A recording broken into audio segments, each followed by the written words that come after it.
نبينا محمد وعلى آله وصحبه أجمعين. أما بعد. பேரன்பிக்கும் மதிப்புக்கும் உரிய அல்லாஹ்வின் நல்லடியார்களே, இன்றைய பாடத்திலே நாங்கள் ஒரு முக்கியமான ஒரு தலைப்பை பற்றி பேச இருக்கின்றோம். இந்த இஸ்லாமிய பொருளியல் பகுதியிலே கடனை விற்றல், பைஉத்தெய்ன் என்று சொல்லப்படக்கூடிய ஒருவருக்கு இருக்கக்கூடிய கடனை இன்னொருவருக்கு விற்றல், இது சம்பந்தமாகத்தான் இன்றைய பாடத்திலே நாங்கள் அதனுடைய நவீன வடிவங்கள் என்ன, அதற்குரிய மார்க்க தீர்ப்பு என்ன என்பதனை தான் பார்க்க இருக்கின்றோம். அல்லாஹ்வின் நல்லடியார்களே, கடனை பொறுத்தமட்டிலே ஒருவருக்கு இருக்கக்கூடிய கடன் அது அவருடைய பொறுப்பிலே இருக்கின்றது. எனவே அந்த கடனை அவருக்கு பெற முடியாத நேரத்திலே அந்த கடனை அவர் இன்னொருவருக்கு விற்று விடுவது, இன்னொரு பொறுப்பை, அதாவது இன்னொரு பொறுப்பெடுப்பதில்லை, ஒரு வித்தியாசமான ஒரு ஏற்றத்தாழ்வுடன் அவர் அதனை விற்று விடுவது. எனவே இதுதான் இன்றைய இந்த பகுதியுடைய வடிவமாக இருக்கின்றது. அப்படி என்றால் இந்த வடிவத்துடன் தொடர்புடன் வரக்கூடிய எந்த வடிவமாக இருந்தாலும் அதற்குரிய தீர்ப்பு என்ன என்பதனை தான் இன்றைய பாடத்திலே பார்க்க இருக்கின்றோம். எனவே கடனை விற்றதை பொறுத்த மட்டிலே நபிகள் நாயகம் ஸல்லல்லாஹு அலைஹி வஸல்லம் அவர்கள் கூறிய ஹதீஸை எங்களுக்கு ஹாக்கிம் என்ற நூலிலே பார்க்க முடியும். கடனை விற்றலை நபிகள் நாயகம் ஸல்லல்லாஹு அலைஹி வஸல்லம் அவர்கள் தடுத்திருக்கிறார். நஹா ரசூல் ஸல்லல்லாஹு அலைஹி வஸல்லம் அன் பைஅத்தெய்ன். இந்த ஹதீஸை பொறுத்த மட்டிலே இந்த ஹதீஸிலே பலவீனமான ஒரு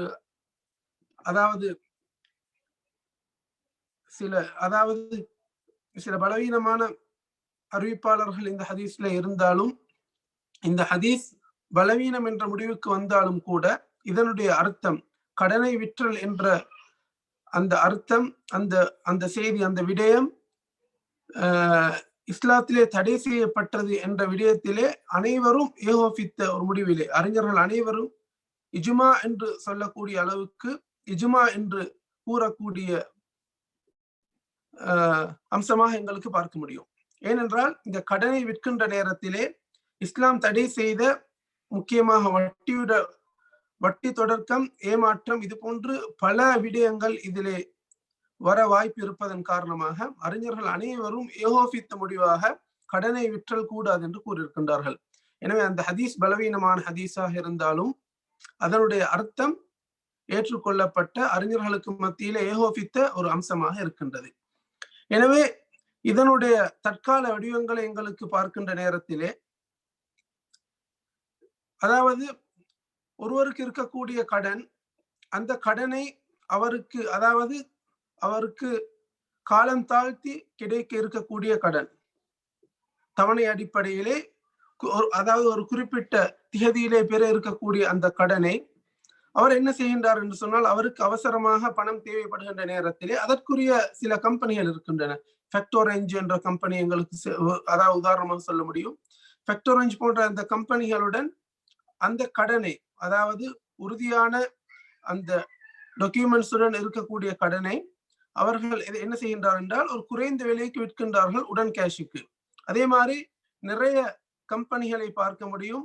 அந்த கம்பெனிகளுக்கு இருக்கக்கூடிய பில்ஸ்களை, அதாவது அந்த காலம் தாழ்த்தி தவணை அடிப்படையில், அதாவது பிறிதொரு காலத்திலே வர இருக்கக்கூடிய குறிப்பிட்ட 6 மாசமோ இல்லாவிட்ட ஒரு வருடத்துக்கு பின்னால் வர இருக்கக்கூடிய அந்த பில்ஸை அந்த கம்பெனிகளுக்கு, ஃபேக்டோரேஞ்ச் போன்ற கம்பெனிக்கு அதாவது விற்பனை செய்கின்றார்கள்.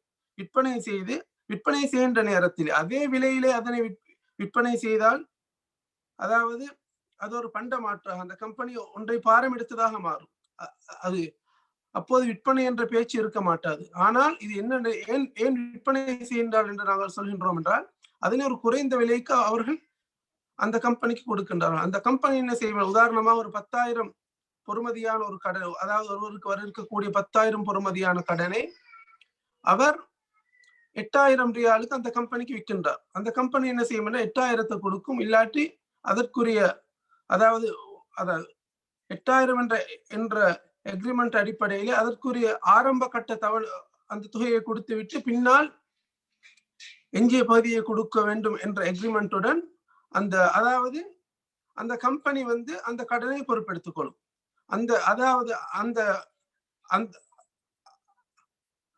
அப்போ அந்த கடனை எடுக்கக்கூடிய, எனவே இந்த ஏற்றத்தாழ்வு இருப்பதன் காரணமாக இந்த கடனை அதாவது ஒரு குறைந்த விலையிலே அந்த கம்பெனி வாங்கிக் கொள்வதன் காரணமாக அது பல வழிகளிலேயும் இஸ்லாம் தடை செய்யப்பட்ட அந்த வட்டி வருகின்றதை எங்களுக்கு பார்க்க முடியும். ஏனென்று சொன்னால் பணத்தை பணத்துடன் நாங்கள் மாற்றுகின்ற நேரத்திலே, அதாவது தவணைக்காக வேண்டி நாங்கள் அங்கே ஒரு தொகை அறவிடப்படுகின்றதை எங்களுக்கு பார்க்க முடியும். ஏனென்று சொன்னால் இந்த கடனை, அதாவது கூடிய விலையில் இருக்கக்கூடிய 10,000 பொறுமதியான அந்த கடனை 8,000க்கு விற்கின்ற நேரத்திலே அந்த தவணைக்காக வேண்டி இப்போது அந்த 8,000 கெடுப்பதன் காரணமாக அந்த தவணைக்காக வேண்டி அந்த 2,000 அந்த கம்பெனிக்கு லாபமாக இருக்கின்றது.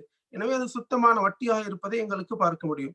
அதே போன்று இன்னொரு விதத்திலேயும் இஸ்லாம் தடை செய்த அந்த வியாபாரம் வருவது எங்களுக்கு, அதாவது இஸ்லாம் வியாபாரத்திலே தடை செய்த இன்னொரு முக்கியமான அம்சம் வருவதை பார்க்க முடியும். பணத்துக்கு பணம் நாங்கள் கைமாற்றுகின்ற நேரத்திலே அது உடனுக்குடன் இருக்க வேண்டும். இப்போது நான் 10,000 ரியாலாக இருந்தால் அந்த 10,000 ரியாலுக்கு பதிலாக இன்னொரு 10,000 ரியாலை தான் எனக்கு பரிமாற்றம் செய்ய முடியும்.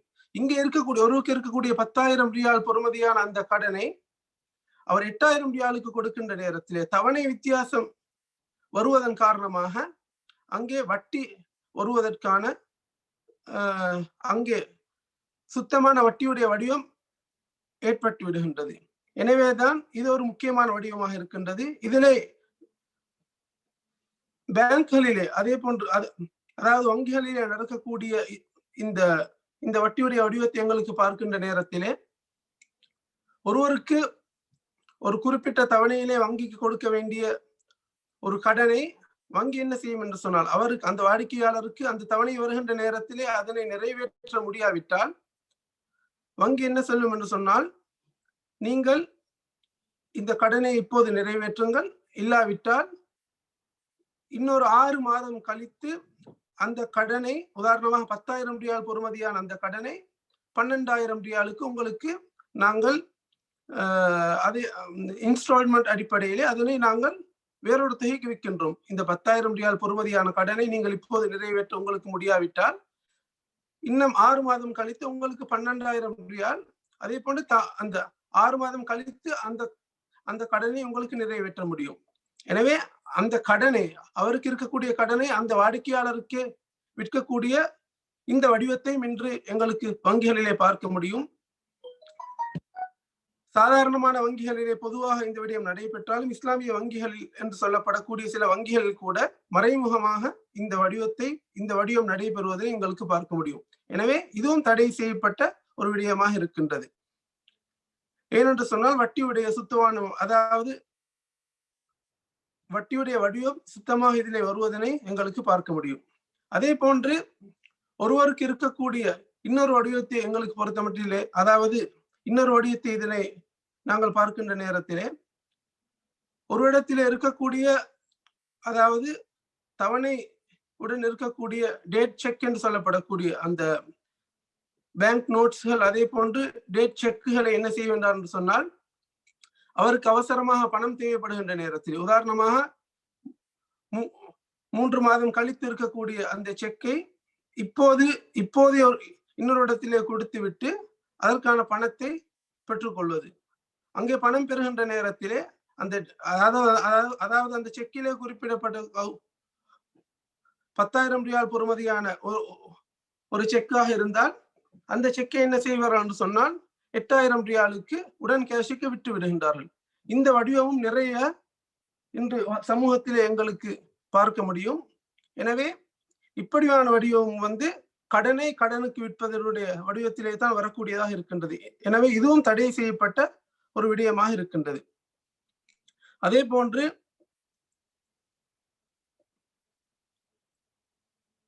இந்த கடனை விற்றலுடைய வடிவம் கிரெடிட் கார்டுகள்ல கூட எங்களுக்கு இதனை பார்க்க முடியும். கிரெடிட் கார்டுகள் என்ன செய்வோம், இன்ஷா அல்லாஹ் கிரெடிட் கார்டு சம்பந்தமாக ஒரு பாடத்தை நாங்கள் பின்னால் ஒரு வகுப்பிலே பார்க்க இருக்கின்றோம். ஏன்னா கிரெடிட் கார்டிலேயும் இந்த வடிவம் வருவதனை எங்களுக்கு பார்க்க முடியும்.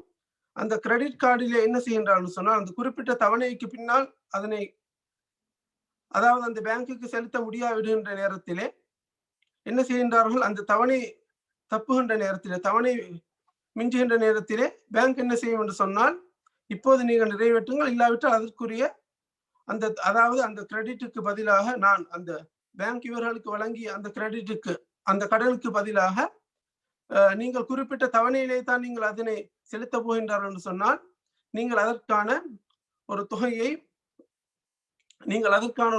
நீங்கள் செலுத்த வேண்டும் என்று கூறுகின்றார்கள். எனவே கிரெடிட் கார்டிலேயும் இந்த வடிவம் வருவதனை எங்களுக்கு பார்க்க முடியும். எனவே சுருக்கமாக சொல்வது என்று சொன்னால் கடனை விற்றல் என்பது இஸ்லாத்திலே முற்றுமுழுதாக தடை செய்யப்பட்ட ஒரு அம்சமாக இருக்கின்றது.